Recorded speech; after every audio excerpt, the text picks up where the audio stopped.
একদিকে যখন একটু ফুরফুরে মেজাজে দেখা যাচ্ছে ইস্টবেঙ্গল কোচ ফুটবলারদের সমর্থকরা এসে স্লোগান তুললে কোচ লোগো চাপড়ে দিচ্ছেন, দেখাচ্ছেন এবং বলছেন আমি তোমাদেরই হ্যাপি আমাগো ফ্যান্স। काटू क्या अभी काटू? हाँ नहीं नहीं रुक जाओ। गेम कोई भी हो पकड़ मजबूत होनी चाहिए। सीमेंट से पकड़ बनाए मजबूत SRMB 550D TMT बार। ঠিক একইভাবে আমরা যদি কয়েনের বিপরীত দিকটা দেখি, অর্থাৎ মোহনবাগান দল তারা ম্যাচ ডের একদিন বাকি থাকতে যে অনুশীলন করলো, যেখানে ৪৩ থেকে ৪৫ মিনিটের মাত্র অনুশীলন করে মোহনবাগান দল, যেখানে একাধিক চিন্তার বিষয় রয়ে গিয়েছে। চিন্তার বিষয় কি? চিন্তার বিষয় হলো অনুশীলন শেষে যখন জেমি ম্যাকলারেন বেরোলেন, তার পায়ে বরফ বাঁধা। এখন বরফ বাঁধা হাঁটুতে, এটা দেখে তো চিন্তা সকলেরই হবে। সেই জায়গা থেকে দাঁড়িয়ে বলা যেতে পারে এই দৃশ্য আমরা আগেও দেখেছি এবং এটাও দেখেছি, পরের দিনই সেই খেলোয়াড় অনুশীলনে নেমে গেছেন এবং যেহেতু ডার্বির মতো একটা ক্রুশিয়াল ম্যাচ বলা যেতে পারে, লিগ ফাইনাল, সেই জায়গায় দাঁড়িয়ে জেমি ম্যাকলারেন আগামী দিন অনুশীলন করবেন এই কথা আমরা এক্সপেক্ট করছি, যদিও সবটাই আগামীকাল ক্লিয়ার হবে।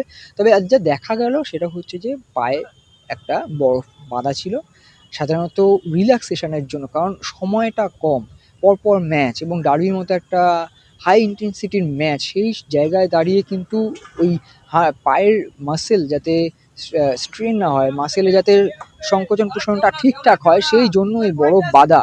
এবং একদিকে যখন ম্যাকলারেনের কথা বললাম, অন্যদিকে আমরা যখন অনুশীলন চলছিল আমরা দেখলাম অভিষেক টেকচাম, বাগানের অত্যন্ত গুরুত্বপূর্ণ একজন ফুটবলার, সেই টেকচাম কিন্তু আজকে অনুশীলন সম্পূর্ণ করলেন না। আজকে ৪৫ মিনিটের অনুশীলন যেমনটা বললাম, যেখানে ওই প্রথমে বলা যেতে পারে যে শারীরিক কসরত, তারপর ছোট ছোট দলে ভাগ করে ওই একই সঙ্গে পাসিং, প্রেসিং এবং পজিশনিংয়ের প্র্যাকটিস, এবং তারপর সামান্য সময়ের জন্য সিচুয়েশন প্র্যাকটিস। কিন্তু সেই সিচুয়েশন প্র্যাকটিসে যাওয়ার আগেই অভিষেক টেকচামকে দেখা গেল একটা সাইড লাইনে চলে যেতে। তিনি কিন্তু সাইড লাইনে গেলেন, বল নিয়ে কিছুক্ষণ দাঁড়িয়ে থাকলেন, হাঁটাচলা করলেন এবং সবার আগে উঠে গেলেন। অনুশীলন শেষে আইস বাথ নিলেন। যদিও আজ যখন অনুশীলন শেষে তিনি বেরিয়ে এলেন এবং মোহনবাগান সমর্থকরা যখন সেলফির আবদার করলেন, তখন তিনি এবং আশিস রায় দুজনেই কিন্তু খুব মজা করলেন সমর্থকদের সঙ্গে, উপভোগ করলেন সমর্থকদের সেলফির আবদার, এবং দেখে মনে হলো যে তিনি ঠিকই আছেন। মানে কারোর যদি খুব গুরুতর চোট হয়, তিনি গোটা ৪০-৫০ মোহনবাগান সমর্থকদের মাঝখানে ঢুকে যাবেন না। তবে হ্যাঁ, অবশ্যই প্রিকশন দরকার এবং সেই কারণেই হয়তো তাকে অনুশীলনের শেষ হওয়ার আগে উঠে যেতে হয়। এবং অন্যদিকে যদি আমরা বলি, দলের আজকে কিন্তু সেট পিসের উপর সেভাবে জোর দিতে আমরা দেখিনি। হ্যাঁ, সেট পিসের উপর জোর গোটা মরশুমে দিয়েছে, আমরা প্রত্যেক দিন সেটা বলেছি, কিন্তু সেই সেট পিস থেকে গোল আসেনি। ১২০টিরও বেশি সেট পিস, কিন্তু একটাও গোল আসেনি। যে দল নাকি গত মরশুমে সেট পিস থেকে গোল করে করে চ্যাম্পিয়ন হয়ে গিয়েছিল, আপনারা যদি দেখেন ইংলিশ প্রিমিয়ার লিগে কিন্তু এই কর্নার থেকে গোল করে করে আর্সেনাল আজ চ্যাম্পিয়ন হতে চলেছে। অর্থাৎ চ্যাম্পিয়ন হতে গেলে সেট পিস খুব গুরুত্বপূর্ণ।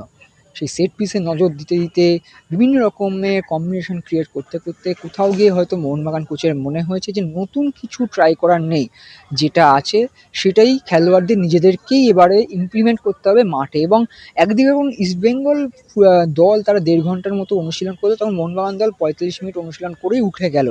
এবং দেখুন, প্রত্যেক দলের প্রত্যেক কোচের কিন্তু আলাদা আলাদা স্ট্র্যাটেজি হয় এবং সেই স্ট্র্যাটেজি অনুযায়ী তারা অনুশীলন করান। আগে আমরা দেখেছি মলিনা বা হাবাস তারা বেশিক্ষণ ধরে অনুশীলন করাতেন, কিন্তু এবারে এইটাও মাথায় রাখতে হবে লিগটা ছোট, ১-১.৫ মাসের লিগ, প্রত্যেক ২ দিন ৩ দিন বাদে ম্যাচ, আবার অনেক সময় অনেক দিনের গ্যাপ থাকে এবং যখন ম্যাচ হয় মাঝে ২-৩টে দিন থাকে এবং গরমটাও যথেষ্ট পড়েছে, সেই কারণে যাতে চোট না হয়। এবং আমার মনে হয় কোথাও গিয়ে মোহনবাগান দলের একটু মেন্টাল পিস বা মেন্টালি স্ট্রেস রিলিফ দরকার। সেই যদি সেটা হয় তাহলে আমরা সবাই জানি যে গত দুবারের চ্যাম্পিয়ন মোহনবাগান মাঠে কি করতে পারে।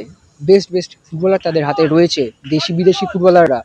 সেই জায়গায় দাঁড়িয়ে তাদের ওই যে মাঠে ক্লিক না করাটা, সেই ক্লিকটা যাতে করে তার জন্য এই মেন্টালি ফিটনেসটা চাইছেন Mohun Bagan head coach Sergio Lobera. এবং আজকেও দেখা গেল যে দিমি, কামিংস এরা কিন্তু অনুশীলন করেছেন। এবং দেখুন, জেমি ম্যাকলারেন তিনি আগের দিনও পুরো ম্যাচ খেলেননি, তাই জেমিকে নিয়ে আলাদা চিন্তা তো থাকবেই।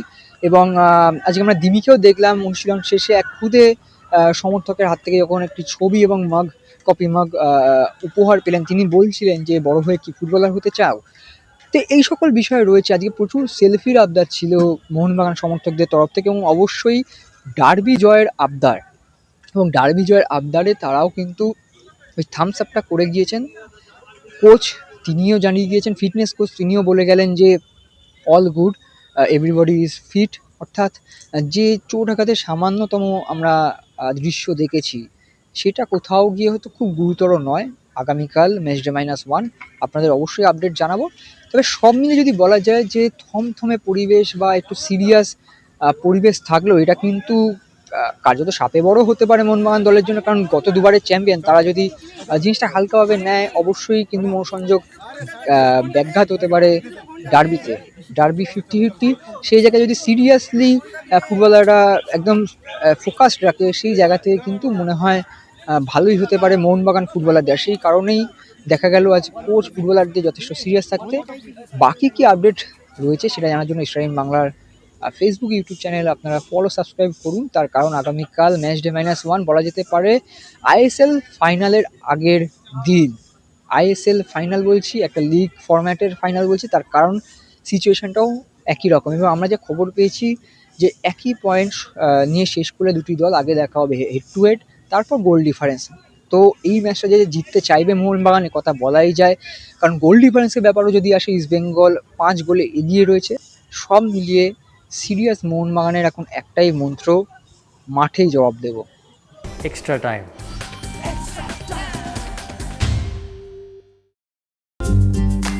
লেটেস্ট নিউজ আর এক্সক্লুসিভ ভিডিওর সঙ্গে আপডেট থাকতে এখনই সাবস্ক্রাইব করুন আমাদের ইউটিউব চ্যানেল। বেল আইকনে ক্লিক করতে ভুলবেন না যেন।